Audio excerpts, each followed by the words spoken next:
Hello दोस्तों, जय हिंद।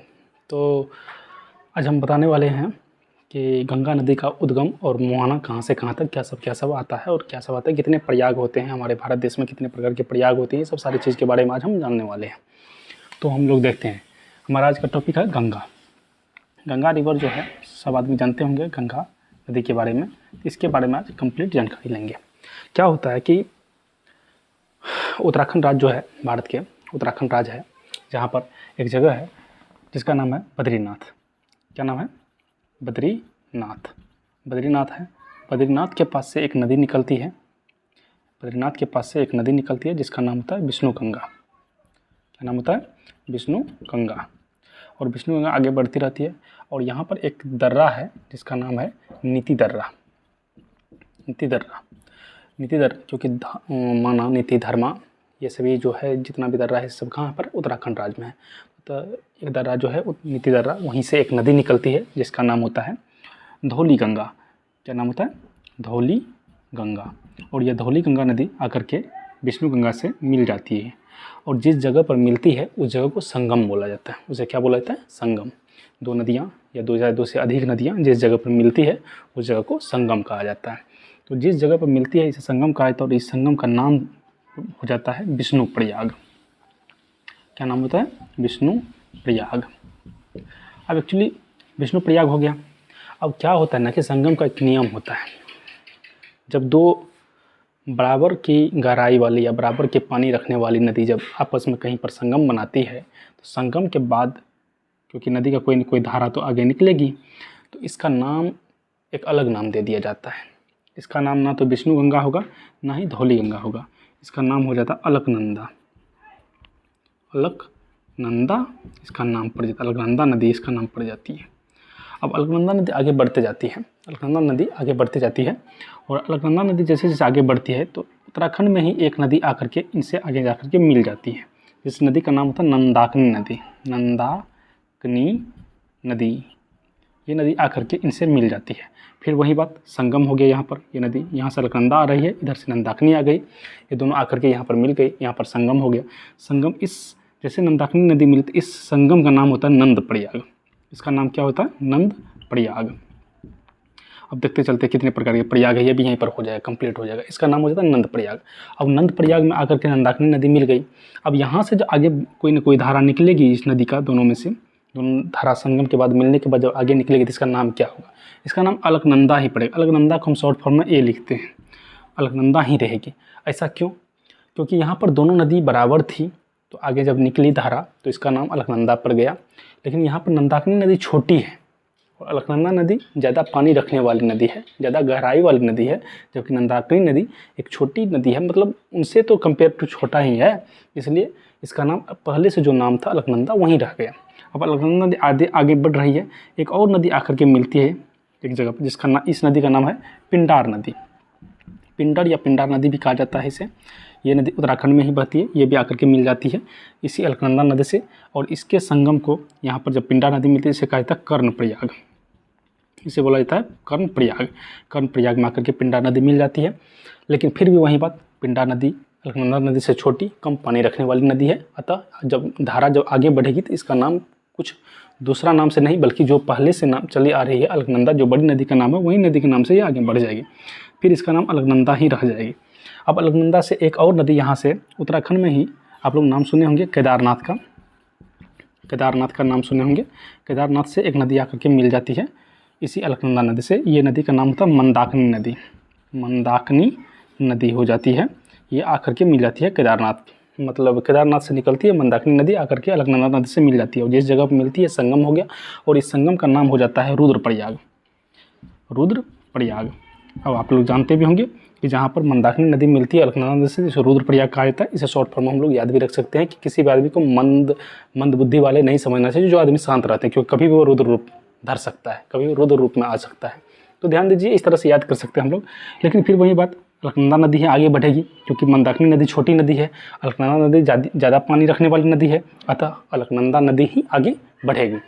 अब बात आ जाती है फिर इसका नाम गंगा कैसे पड़ा। तो अब देखिए, उत्तराखंड में ही एक जगह है यहाँ पर जिसका नाम होता है Gangotri glacier. Gangotri glacier, Gangotri glacier Uttarkashi ज़िले में पड़ता है। यहाँ से एक नदी निकलती है, ये नदी आकर के फिर इसी अलकनंदा नदी से मिल जाती है। इस नदी का नाम होता है भागीरथी नदी।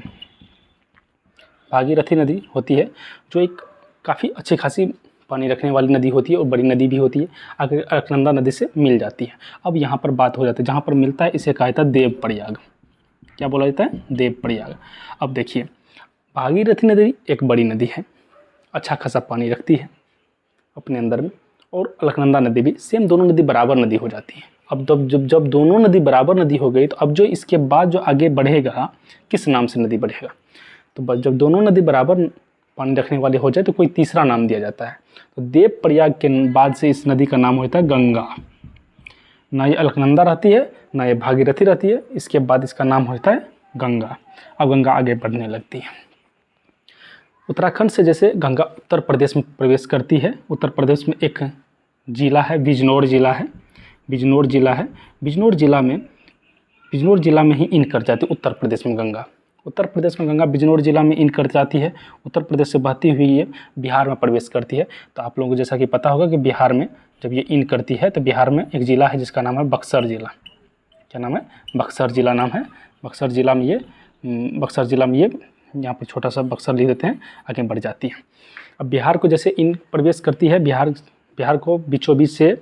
के बीचों बीच से गुजरती है गंगा नदी, बक्सर ज़िला में इन करती है, आगे बढ़ते जाती है। फिर ये एक ज़िला है झारखंड का, झारखंड के भी एक ज़िला को ये टच करती है।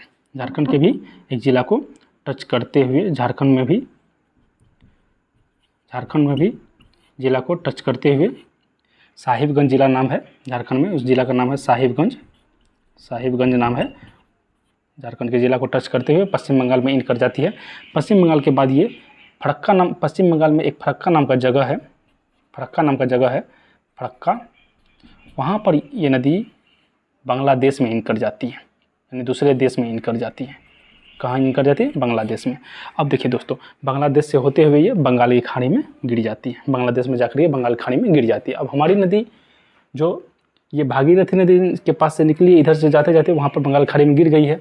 यहाँ से देखा जाए तो ये यहाँ से निकली थी। तो कुल लंबाई का बात अगर किया जाए गंगा नदी का, जो भारत में है इसकी लंबाई, तो 2525 किलोमीटर है कहा जाता है। कहा क्या जाएगा, मतलब ये बात सही है कि गंगा नदी भारत की सबसे लंबी नदी और सबसे ज़्यादा पानी रखने वाली नदी है। और जहाँ तक बात है कि ये बांग्लादेश में जब इन करती है, अब हर एक देश में अपना अपना नियम कानून होता है। वो देश बांग्लादेश में गंगा नदी को गंगा नाम से नहीं जाना जाता है। यहाँ पर हम कुछ बात बता देते हैं। जब ये बांग्लादेश में जब गंगा नदी इन करती है, तो जैसे ये इन करती है तो इसका नाम गंगा नहीं रहता है, इसका नाम पद्मा हो जाता है। क्या हो जाता है? पद्मा। अपना उसका उस देश का अपना मान्यता है, उसको पद्मा नाम से जाना जाता है इस गंगा नदी को। पद्मा नदी जैसे आगे बढ़ती रहती है, बांग्लादेश में एक और नदी ऊपर से आकर के मिलती है, और ये वो कोई और नदी नहीं, ये वही ब्रह्मपुत्रा नदी है जो ऊपर से आकर के मिलती है। वही बात, ब्रह्मपुत्रा नदी को भी बांग्लादेश में ब्रह्मपुत्रा नाम से नहीं बल्कि इसको जमुना नाम से जाना जाता है। ब्रह्मपुत्रा नदी को किस नाम से जाना जाता है? जमुना। अब देखिए, पद्मा नदी और जमुना नदी बांग्लादेश में एक जगह पर मिलती है। अब जिस जगह पर मिलती है, इस संगम का क्या नाम है पता नहीं, लेकिन संगम होने के बाद फिर एक धारा निकलती है। ये बात तो तय है कि जब भी संगम होगा तो उसके बाद जब दोनों नदी बराबर पानी रखने वाली है तो उसके बाद तीसरा नदी नाम पड़ जाएगा वहाँ पर गंगा। ये पद्मा नदी भी सेम पानी और जमुना नदी भी सेम पानी रखती है, अतः इस नदी का नाम होता है मेघना नदी। क्या नाम होता है? बांग्लादेश में जब गंगा नदी मतलब यहीं पद्मा और जमुना जब मिलती है तो एक धारा बनाती है जिसका नाम होता है मेघना, और यहीं मेघना नदी जाकर के बंगाल की खाड़ी में गिर जाती है। यहीं मेघना नदी जाकर बंगाल खाड़ी में गिर जाती है। अतः ये इस तरह से जाना जाता है। तो ये भी क्वेश्चन पूछता है कि बांग्लादेश में गंगा नदी को किस नाम से जाना जाता है, तो हम कह सकते हैं गंगा नदी को बांग्लादेश में पद्मा नाम से जाना जाता है, वहीं ब्रह्मपुत्रा नदी को जमुना नाम से जाना जाता है। दोनों जब बांग्लादेश में मिलती है तो उसे मेघना नाम से जाना जाता है, और वही मेघना नदी के नाम से जाने वाली नदी जाकर बंगाल खाड़ी में गिर जाती है।